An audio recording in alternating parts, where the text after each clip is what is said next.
Okay. Welcome to Real 45 with Stefan and Greg Hancock. We vibe out and have real talk, so tune in and check this out. Yeah, today is a new day. Let's seize it now and get hype. We talking about our careers, our family, and just life. Yeah, share my story with you. Inspiration like every day. Real 45, we gon' keep it live. I keep episodes on replay. Hey, Real 45. Yeah, Real 45. Show them how we do it, man. Yeah. Gonna show you how we do it. Yeah. Welcome to Real 45, episode 8 with Greg Hancock. I'm Stefan L. And Greg, you're in California. I am in California, and you're over there in the probably the more darker regions of the world right now in Sweden, right? Yeah, if I didn't have my lights on, it would be totally black here. Oh, so no snow.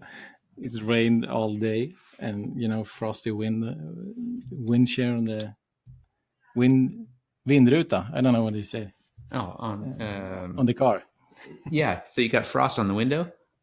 Yeah, or no frost on the window? No frost on the windows for the last days, but today I was had to take it off when I'm going to my office today to do this episode. Oh man, that's rough. But you guys, you just want snow now, right? Ice and snow to make it a little bit more. Yeah, it lights up. Yeah, for sure. I don't have that issue here. You don't? You have the sun and get these D vitamins all day, and the mood is just right, isn't it? It is. The only thing that really frustrates me is we live I don't know, maybe 6 or 7 kilometers away from the coast. So we get pretty damp evenings. So it gets really wet in the air, and the cars are wet in the morning. And the worst thing I got is if you don't wipe the window off on your car in the morning, then the sun comes out, gets up a little bit high, and then it dries the water and leaves water spots on your window. That's really frustrating. Oh, I'm just sitting here getting grumpy now. Well, I just made myself, a nice glass of ice water, and you don't know that's if water. It's really, yeah, that's what I mean. You don't really know if it's ice water. You might just think it's, I don't know. In my mind, it's like gin and tonic. I don't know. That's what I should have in the sun. Yeah, that's right. But I don't know if it's, the time of the day it is here right now. It's like 10:30 in the morning, our time. So it's a bit too early then. It's a coffee and a water. Kind of. And by the time this actual episode gets released, I'll be like 2 or 3 glasses of ice water in. Oh. Hey man, you're in California, and how you collect the power for the next season? I mean, next season is another season with the champion title, isn't it? Yeah, it is. And our usual regime, is we're based in Europe, there in Sweden for sort of 6 months out of the year for our racing program, and then back here in California for the winter months. And here we are. So we're back home, and this is home, and it's always great to come home and get back into the warm weather. But I need a couple of months usually just to kind of put the speedway bikes aside and enjoy the sunshine and catch up with family. And that this year's been a little bit different because I got injured early, and I've already been off for quite a while, but still I'm home now, and I am getting recharged, and you go through this your regular sort of regime of what you do to prepare for the new season. But in one way, you need to put everything aside. For me anyway, I have to put everything aside and forget about the bikes for just a little while, just to kind of clear the mind. However, it's really hard to do that. So I got to go through this little thing I do every year. And then suddenly it gets around Christmas time, and you start to realize the new year's coming. And as soon as you hit January 1st, it just feels like you're on top of the mountain, and everything's going so fast coming to the start of the season. And then you start climbing again to try to chase that world title. Oh, but are you the injury you have, is it okay to start exercising now, or Pretty how's you much. feeling? I've started.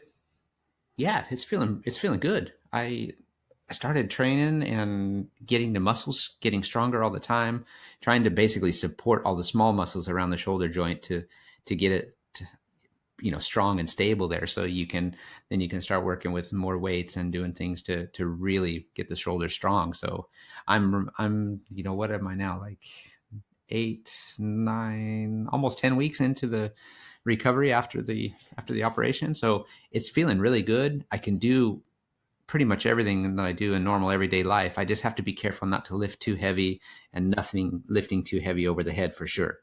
But I Oh, feel good, and there's no doubt that I'll be ready for the start of the year. oh, that's awesome. But the small muscles, they are the hardest one to train.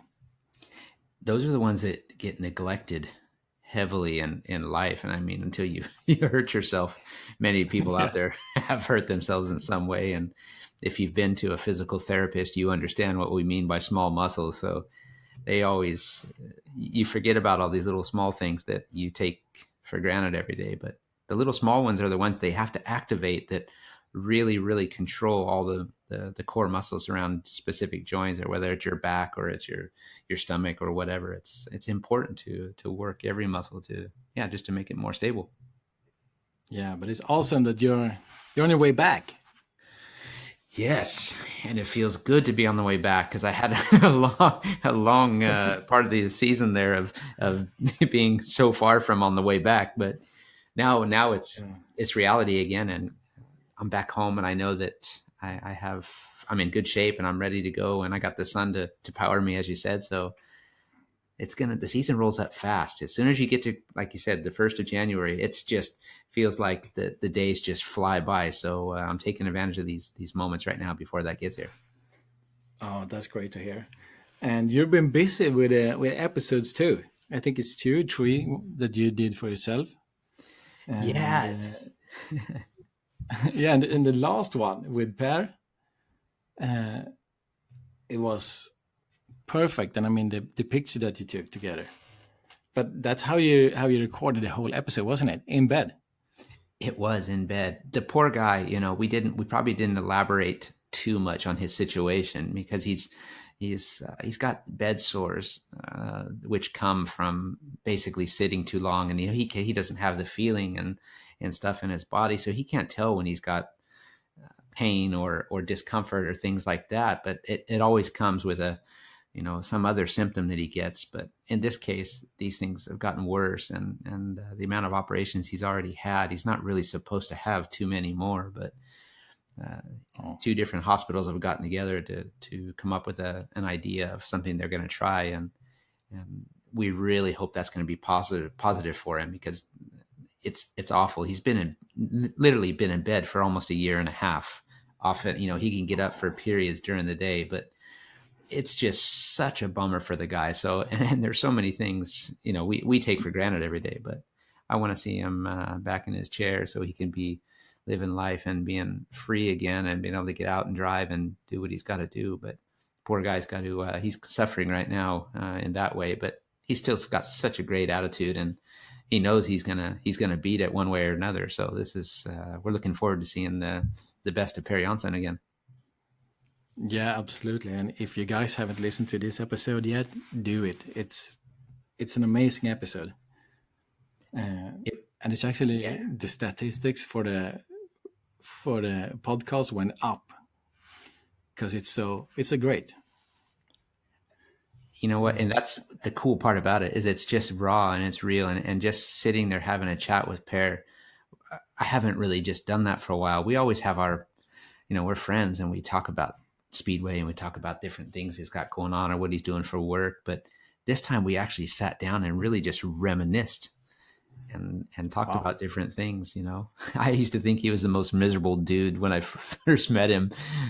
Yet, don't, like I said in the cast, dude, don't judge a book by the cover. He's an unbelievable guy, and it's such a shame that he's got to be stuck in bed right now, because he's got so much to offer, and I look forward to doing different things with him in the future. I really hope that we can make this happen.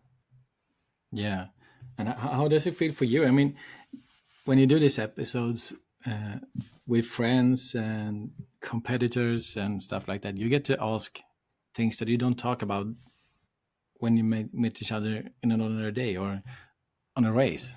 That's right. I mean, you must have so much questions. I mean, you know these guys, but when you start talking about it in this way and actually start talking, it's something else, isn't it? It really is. And yeah, just like you said there. I mean, the fun part has been when you and I are together and we do these together with these guys. You tend to bring out really good questions, the stuff that I don't think about every day.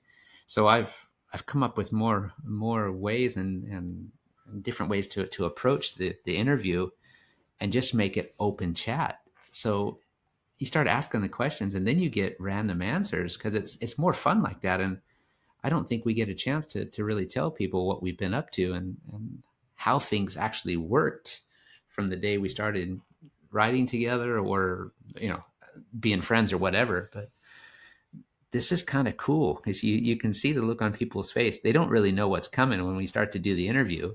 And I don't give them too many, too many bits of information about what I'm going to ask them because I want a raw answer and I want to hear what they really think and whether it's what do they think about life or whether they think about our careers or what we've done together. It's really fun. It's just raw.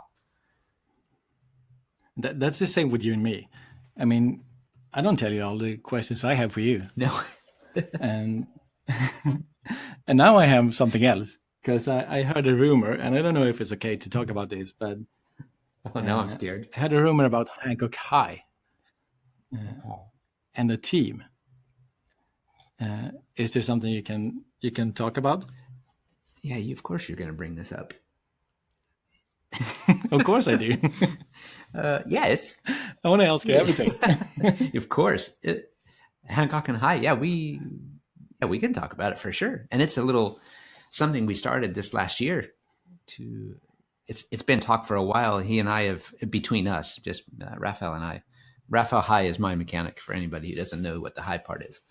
And Raphael and I have been friends for a lot of years. We've raced together, and then later became workmates. And the fact that he's working with me, he worked for me. Now we work together basically, and he's a key part, plays a pivotal role in my racing career. So the success that I've had isn't done alone. We all have a team of people or friends or family or work colleagues around us that make the success, that make things work. And Raphael is one major part of that for me. So together we came up with a team concept that we didn't anticipate we would start this last year so much, but I had a lot of time off to make things make things happen, and started looking at different options. And I felt like it's a good chance, a good time for us to start our project to help some of the kids. And that was the 250 project we started last year. And the Hancock High team basically came in and we supported the two American boys, Sebastian Palmisi and Colton Hicks, and also the Polish rider, Victor Lampart. So we supported them. It was our first shot at it. And we did a lot. We got a lot of our sponsors involved to help us with various equipment, to help us to offset some fees and charges and travel expenses. And it worked out so good, better than we expected. And in the process, the kids got a lot of experience. They got a lot of great help, knowledge. We didn't have the success that we had hoped for, but actually it was even better because we got our feet wet. We learned a ton about the bikes, the equipment, because it's so different than the 500 in so many ways. And all the things that we do on 500s, it doesn't always work with the 250 because it's a different power band. It's different combinations, settings, et cetera, et cetera. And you're working with kids who don't have any international experience at all. And suddenly you're at a world championship. So we came in there and offered the full package with mechanics, with bikes. They got support from the GM factory with engines, and rented all their stuff direct from the manufacturer. So that's the only thing that we didn't supply is engines. We just gave them chassis and our knowledge, and had all the people around us to try to make life as easy for them as possible. So Now Oh, that's really cool. it was fun. I mean, the kid to work with the kids. I love. Everybody knows that I love helping the youngsters. I can when I look into some of their eyes, as long as they're open minded, I look into their eyes and I can see myself looking from that age, looking forward and thinking, "Gosh, I have this whole world in front of me, and here I am in front of all these rad people, and all I have to do is grasp this time and use it wisely." Yeah, because I heard that when you started, I think it was in the episode with Per, that you guys actually took your engines out and carried them on the plane to the next race. We did. I never carried the actual engine on the plane with me like Pear did, but I had heard stories of that so many times of the guys just trying to walk on carrying an engine that weighs approximately 28 kilos, 28, 29 kilos in the bag, Oh, and walking with the bag like it's just a toilet bag, you know? It's not heavy. Um, and they would literally walk through and put that thing in the overhead locker. Can you imagine lifting 28 kilos over your head to put it in the overhead locker and close it? oh, it's They'll that was drop a nothing. bomb on me, baby. If that thing fell down, that would be Yeah, it wouldn't be pretty. But no, but these guys, the youngsters that you're helping now, they are getting this help with all of these things. they are, and that's what we try to explain to them. Like the different in the generation and the times that we are living in today are so much better and worse at the same time, because you can't just take engines like that you did before. You have to check them in, and not every airline will accept having an engine on the airplane, no matter what condition it's in. So it makes it really, really hard. But we're trying to let these guys know that if you're done, if you do it this way, and you have everything, all your your logistics in order, and you can afford to have it in order, it can go so smooth, and you're Mhm. planned ahead, and just being prepared, it makes life so much easier. So that's life in general, but we're just trying to offer them the opportunity to do it, and take a few shortcuts that we maybe we didn't have back in the day, but now we have somebody who can help us, and not Yeah, and all the experience you have with all the, I mean, everything that can happen on the way with everything, all the speed bumps. and just that's a short, exactly, that's a shortcut. I mean, otherwise you have to try everything That's yourself. right. And sometimes you have to learn the hard way sometimes, and you can't give them everything, because if you do that, then they won't be hungry enough. So you have to just give them enough No, that they understand what it's all about. But we want to help the kids that want the help, that really want to succeed, and that's when it gets exciting. So we started there, oh, and that's yeah, and now we're trying to expand that, and create a full blown team this year, which is in the makings, and we're still confirming the a couple of riders that we want to have involved. But there'll be a GP team for the Grand Prix, the World Championship, as well as we're going to hopefully oh, going to be doing some support for the under 21 at the same time. So this has accelerated really quickly, from just being a supportive team for some kids to we want to be a full blown professional team this year, and it's going to take some time to get it all the pieces of the puzzle together. But we're on the road right now. We've got some good people behind us to support the team, and some very interested uh, other support partners that want to be involved. So I don't want to say too much about it right now, but it looks great, and Raphael and I are both really excited that we're going to be able to do this, because it's an interesting project that could go good for us, and could be very influential and positive for the sport for the future. sounds really really cool, but I still don't get it. When when you're talking about a team and a GP, isn't GP for an individual competition? How do you how does it work with a team? What is that?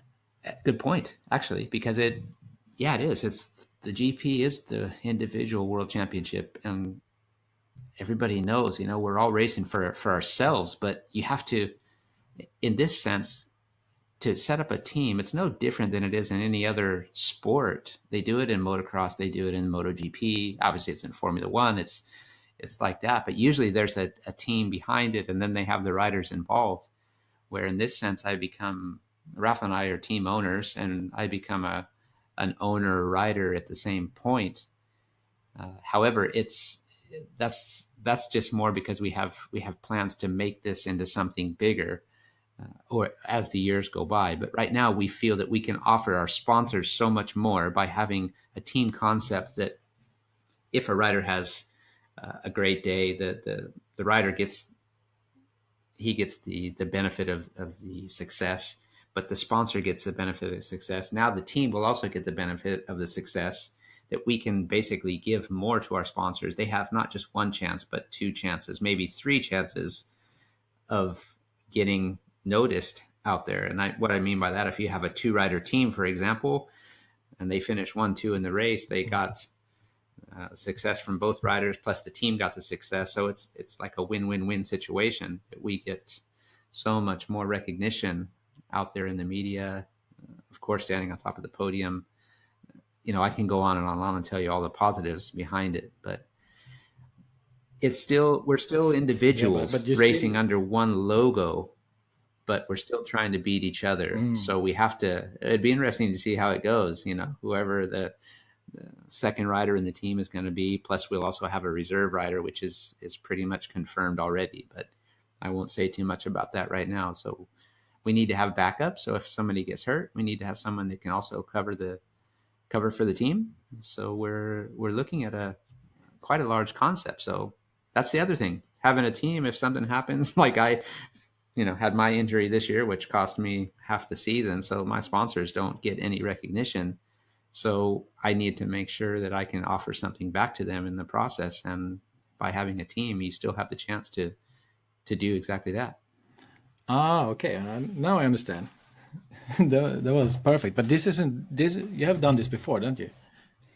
I have been involved actually twice. And one time was a really good period for myself and for Billy Hamill back in 1996, 97. We started a team, and that was very early when the Grand Prix project or the Grand Prix series had started. It started in 1995, and then 1996, myself and Billy Hamill got together and formed a team together with Exide Batteries, which is quite a corporate company. And through their UK division, a guy by the name of Tony Summers, who became a good friend and a huge interest or a huge supporter of ours and in the Speedway. And we created this team of 2 riders riding under the same banner, which was Exide's Team Exide, we called it. And we had identical suits, we had identical transport vehicles, and created this identity, which became quite big in the sport during that time. However, we feel maybe it was a little bit, looking back on it now, it was a little bit too early. The Grand Prix hadn't quite materialized to what it is today. And we had 2 great years. We had 2 really good sponsorship package that was put together. We learned so much about how to market ourselves, how to give something back to your sponsors. The sponsor itself and Tony Summers, they taught us a lot because they were already involved with Formula One teams and various other cars and motorcycle projects. So we had the opportunity to go to F1 at Silverstone and watch the races from the starting line. They had a hospitality box right at the pole position of the start line. So we had all these great opportunities to see how to do it and how to be bigger and better and how to mingle with the right people, how to network ourselves.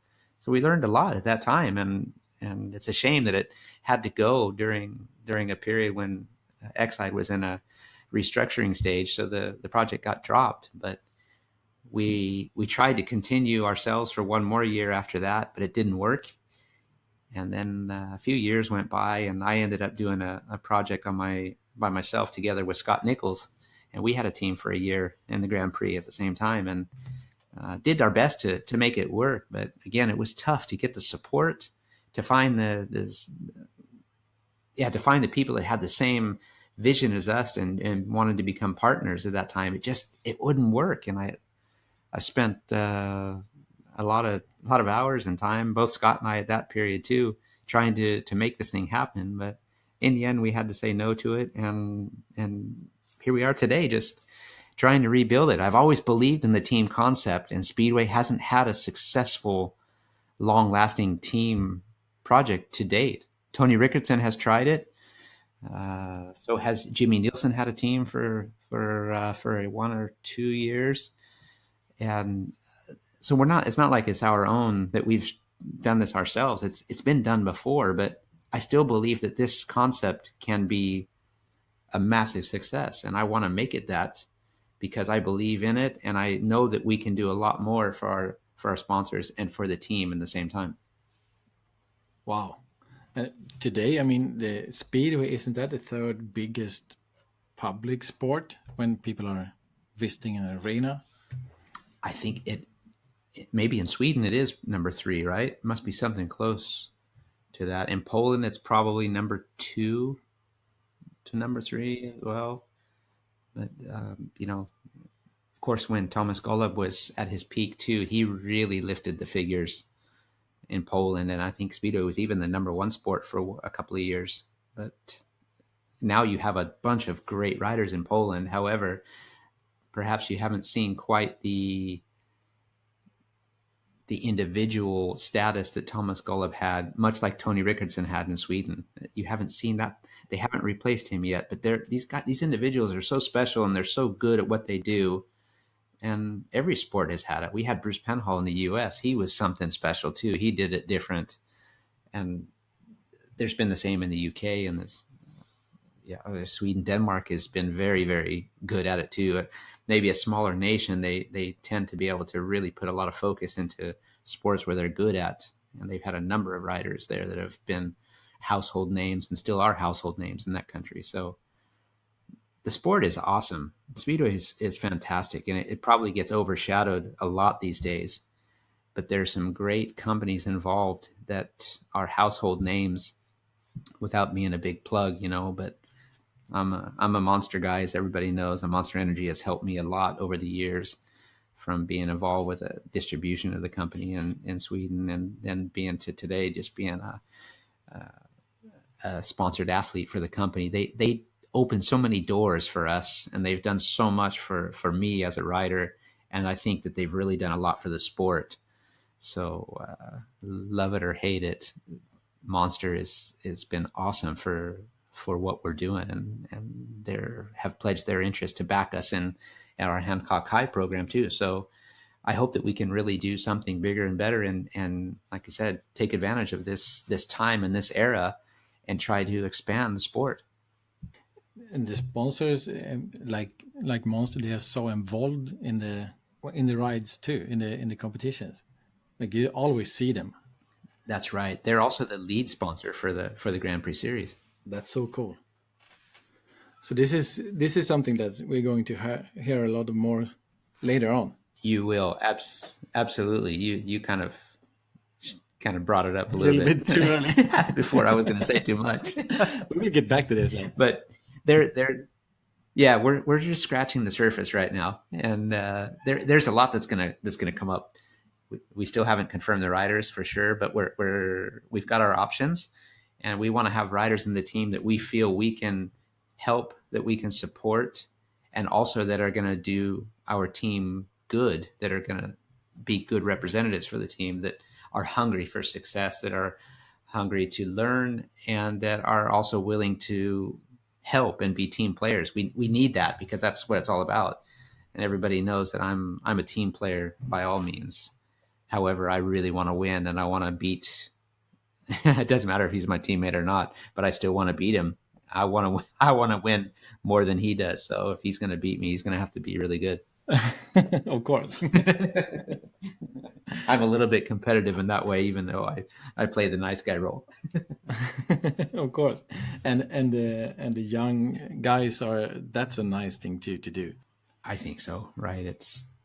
they're the most fun to work with because they're so open minded. Most of them, if they've been brought up in the right manner and have that. Although we're all different, there's always going to be somebody who's going to do it their way and they're going to be successful too. But Yeah. in this sense, we want to help the guys that maybe haven't had the opportunity or are just real hungry to make it happen. So it's going to be fun. Yeah. And something else that's going to be fun. I'm going over to California soon You are. to meet you guys. That's right. Are you ready? I'm ready. I'm so ready. It's going to be so fun. And maybe we will get some episodes done over there and see what we can do. For sure. And I think, have you been over here to the States before? Never. Nowhere. No, not even Florida. No, I've never been there. I've been to Gotland. No, I've been the small island in Sweden. No, but I've never been to the States. So this is the first All time. right. So you're still a virgin. Yeah, still a virgin. So I'm excited to see everything that you talked about, and maybe the track that you done your first laps on, if it's still there. Oh, you want to see that too? Absolutely. I want to take some photos and put it on Instagram. Oh, yes. You should do that. Did you see the program that the Polish TV guys did? Yeah. NC Plus last year? Did you get to see it?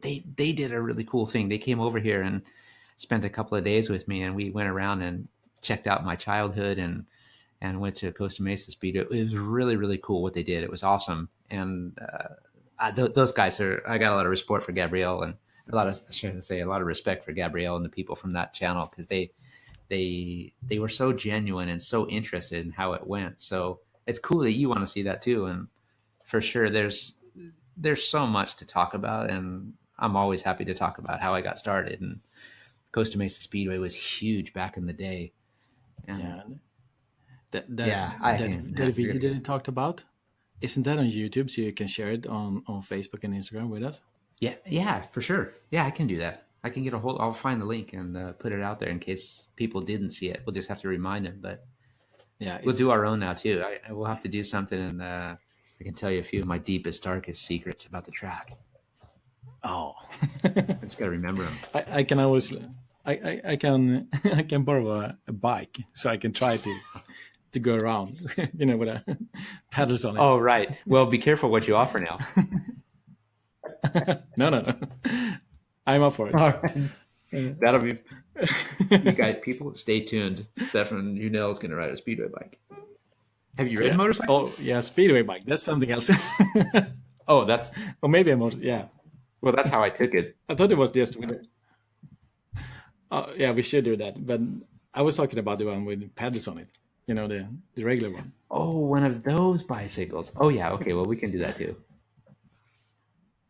No, it would be more fun with a motor on it, but then I will talk to the doctor first. Get your insurance policy straight before you leave. Yeah, exactly. Maybe that's what we can do. Maybe we can ride, because the track's pretty close to my house here, so we could ride our bicycles over there, and then we could just race. I could race you around the track. Yeah, on the push bikes, as you call it. Oh, that would be cool. But the thing is that Kalle, your son, will be faster than me. Yeah, there's a good chance to be faster than both of us, but when it comes down to competition, no 4-year-old's going to beat me. My kid, I'm not that nice to my kids. I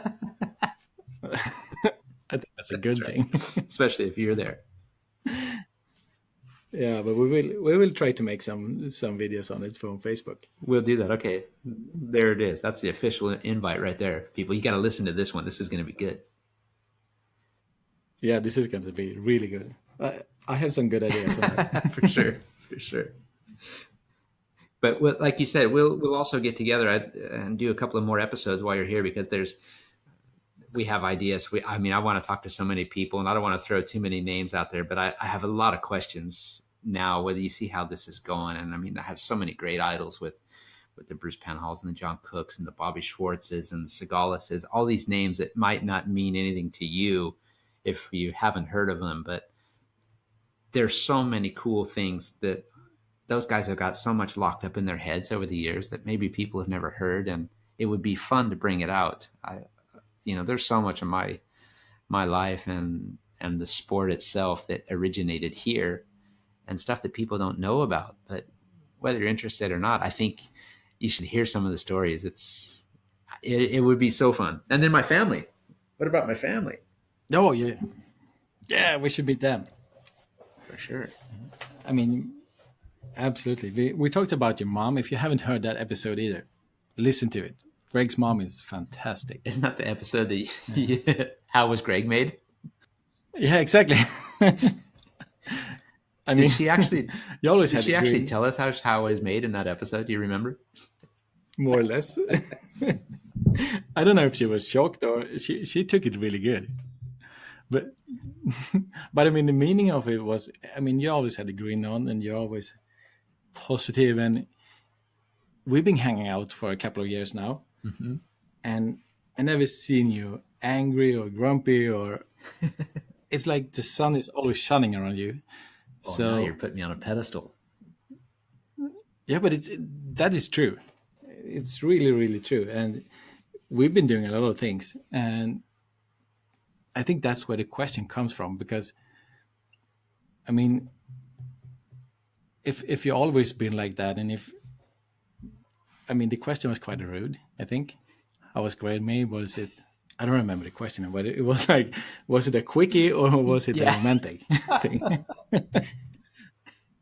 So it's kind of how you are as a person and how competitive you are. I mean, you're always the fastest one, and you always wanted to be the fastest one. So if it was a quickie, that was the quick answer to it.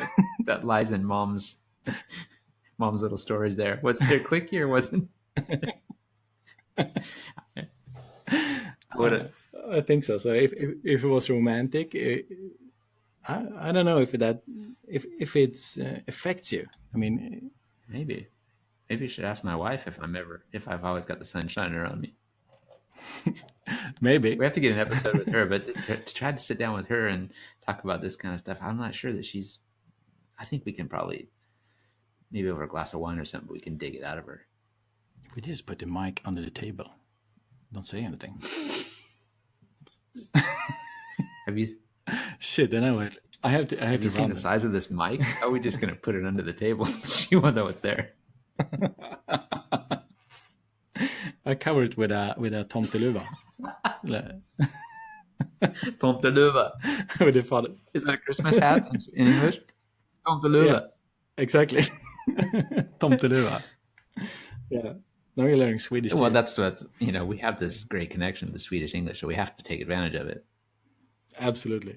But while we're talking about the family, I have to say too, both my brother and my sister, they want to come on the podcast. They're both asking me, bugging me, when is it my turn? When is it my turn? Which is really cool, because I thought sometimes you never know if people are gonna, kind of just crop up and not want to talk at all. But maybe they hear all these things we keep talking about, about me and all this and all these good things you keep saying about me. Maybe they want to tell the truth. Yeah. They actually want to say, Greg, it's just a facade. Maybe it is when you were younger. That's No, right. I don't think so. That's the cool thing about you. I mean, I actually think that this is you. And I mean, if we got into some problems or something that went more difficult than we thought about it, it's just like, okay, let's find a solution for this, and we just find a solution, and then it's over. I mean, you don't dig deeper. It's like, okay, it didn't work, let's find a solution. And I think it's really cool. I learn a lot from you. Well, that's cool to hear that. And the same, it goes the other way around. Like I said, it's always about the people you surround yourself with, which I learned at an early age that can be a good thing in someone like me anyway, to surround myself with the right kind of people who bring me good energy or are definitely smarter than me, and that way I can learn so much, so That's everyone should learn about that, because if people don't get you into the mood or where you want to be, maybe that's not the right people to be with. Well, sometimes you learn, like you said, sometimes we learn the hard way.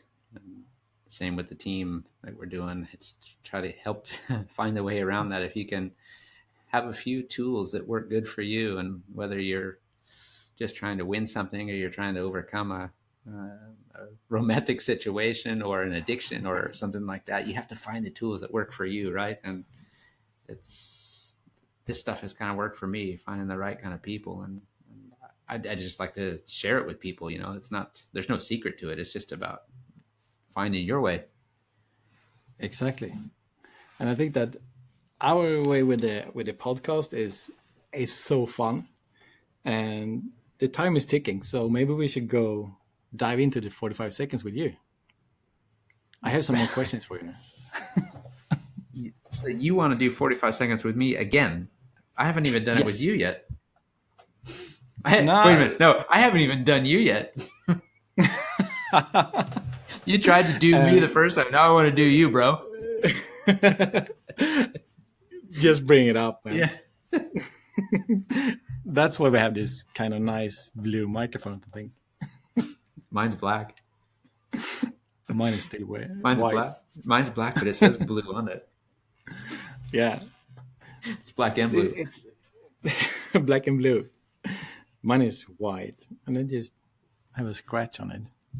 So I used it. Oh, this is okay. I have a question for you in my 45-second questions here, actually, that's related to kind of what we're talking about. So I'm not going to say any more than that. But here, let's do it like this. Can we do 2 times 45 seconds? You do me, and then I do you. Yeah. All right. Let's do it like that, then. Let's get Do you want to start, or should I start? You can start. Go ahead. As you see, we planned everything. It's really planned, the episodes. So That's funny because I will do sure you yeah. in 10 seconds because I don't have the timer. So I have a timer on my computer that starts in 5, 4, 3, 2, 1. Are you ready? I'm ready. Barbecue in the garden or a restaurant? A barbecue. After a race, hotel or driving home 6 hours? Hotel for sure. Morning or evening person? Ooh. That's tough. Lunch. Lunch, okay. Are you a businessman or just like to have fun? Again, oh, come on. I think I'd like to have fun while I'm doing business. Oh, that perfect. One word. How does it feel to realize that you are the world champ? When the second you realize it? Unreal. If you could travel in time, what year would you travel to? 82. 82. The 45 seconds is it took 50 seconds, so I'm sorry, but I really want to hear that. Why 82? You know what? I was 12 years old. My biggest hero at the time, Bruce Penhall, won the world championship. And I can remember it. Yeah, and that was at the LA Coliseum in 1982 when he won. 81 was a good year too, but 82, there was something about 82 because it was in the USA. I was at my first ever world championship at the LA Coliseum. There's only ever, as I've just learned from a good friend, Bobby Cody, from the past, he just told me too that there was actually 2 events at the LA Coliseum, and one was in the 70s. We weren't exactly sure when, and we're trying to confirm that. So it will come out, and I need to find out because I thought there was only ever one event at the LA Coliseum. So we'll see. We'll find out. But anyway, a lot happened. That was an early time in my career, but it was such a good time because I was still young. We had all this junior speedway stuff going on, and I remember so much of it like then. So that was a good question because I still have 82 sticks out so much in my head. Oh, it's cool to hear.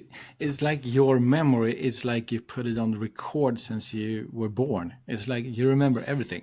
If I thinking back to my childhood, it's like I remember when I drive my bicycle into the house and cut my lips, and just small fragrance. But you're like on record all the time and can say whatever happened on what date every time. Well, you know what? From being a kid up until my first 7 or so years in England, racing in Europe, I remember so much. But then from that point on, besides my wife and kids, my world championships, and a little bit of business, I can't remember all the stuff that I did. It was like those early years are there's so much. It's like installing. I always tell people it's like installing the programs on your computer. They get in there, and I got all the programs installed, and then it was just updates after that. And those updates don't seem they need to be re-updated because I can't remember them all. That's why it's so cool to meet all these the friends of yours and everything in these episodes. Because I think that you will remember a lot more when you start talking to people. For sure. And I'm stoked that you get to, and because of our friendship now too, and you know, it's all about speedway most of the time. But Yeah. being with someone like you again, you know, I always tell people this: you surround yourself with people that are out and living in the real world, as I always call it, not my not my bubble again. But yeah, now you get to hear why, and I'm learning so much more about myself by talking to these people and hearing what they think about me or thought about me back in the day, which is where I think both my brother and my sister are dying to tell some stories. And I always get a little nervous because my sister's like my brother is too now, I'm finding that out, but my sister is like, she's a brain. She remembers everything. I mean, the amount of cousins, and we have a big family. She remembers absolutely everything. So if I'm unsure of something, or if it's a restaurant or something that we went to back when we were 9 years old, I call her and she can say, "Oh yeah, that was this place and that, and we did this and we did that." It's unreal. It'll be really fun. So we'll have to be really prepared for those. Oh, you will have to be prepared. I will just keep on asking. That's right. Yeah. Don't laugh at me. Laugh with me. Yeah. So absolutely. I got 45 seconds for you. Yeah. So I got the timer too. I got my own timer. I'm so prepared. So Oh, you're I prepared. have the gin and tonic. I mean, ice water. Just pretend and feel how it feels. That's right. So you ready? Yep. Okay, here we go. Ready? And we'll start right now.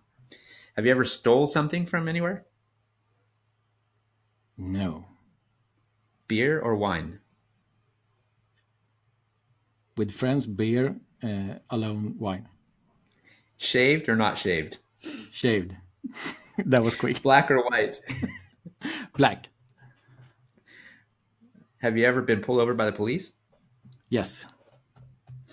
What question do you hate to answer?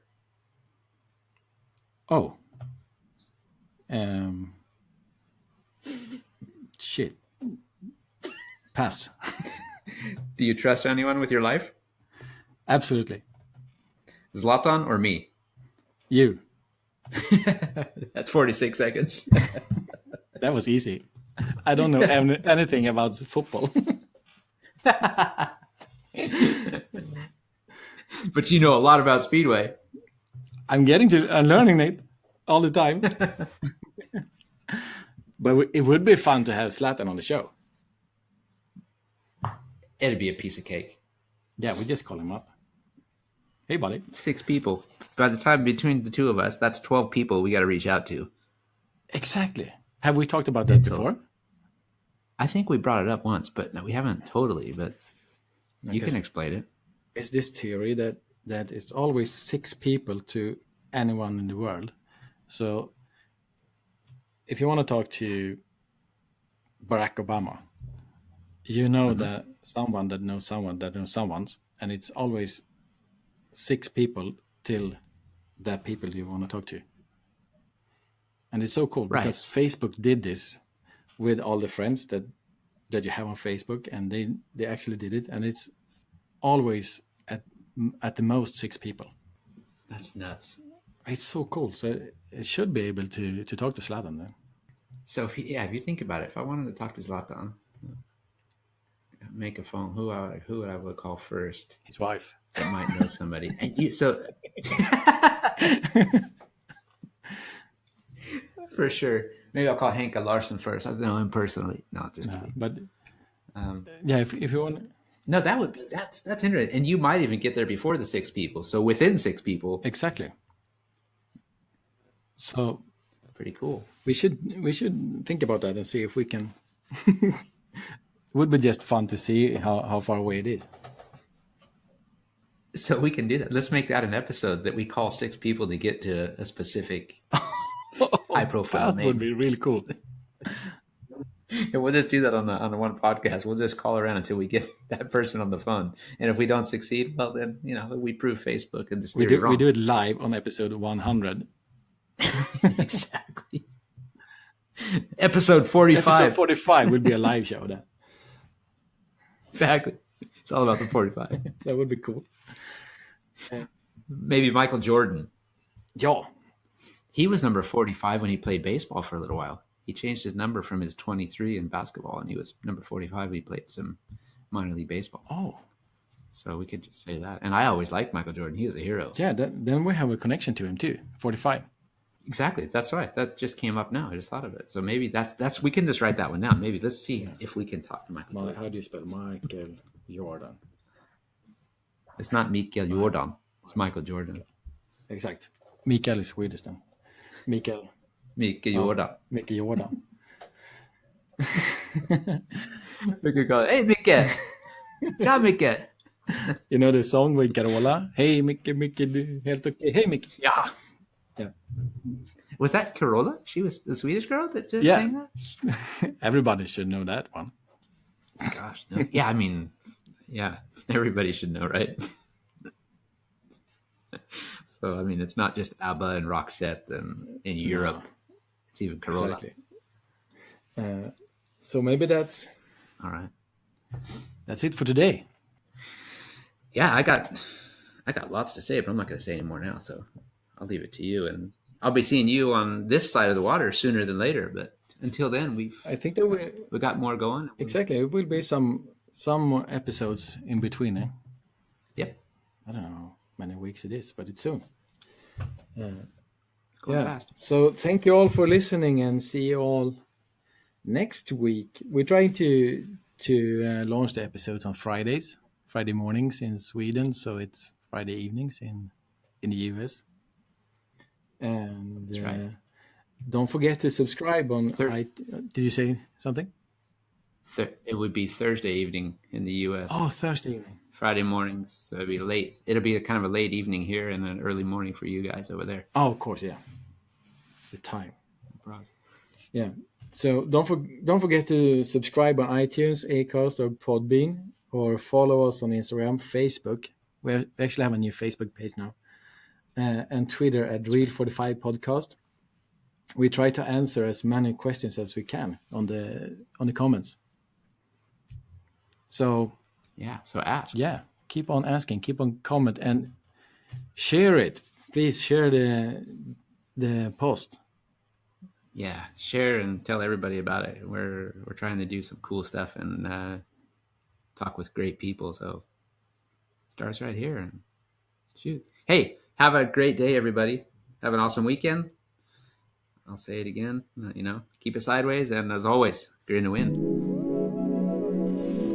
See you, Stefan. See ya. Welcome to Real 45 with Stefan and Greg Hancock. We vibe out and have real talk, so tune in and check this out. Yeah, today is a new day. Let's seize it now and get hype. We talking about our careers, our family, and just life. Yeah, share my story with you. Inspiration like every day. Real 45, we gon' keep it live. I keep episodes on replay. Hey, Real 45. Yeah, Real 45. Show them how we do it, man. Yeah. Woo! Woohoo! Peace. Later, people.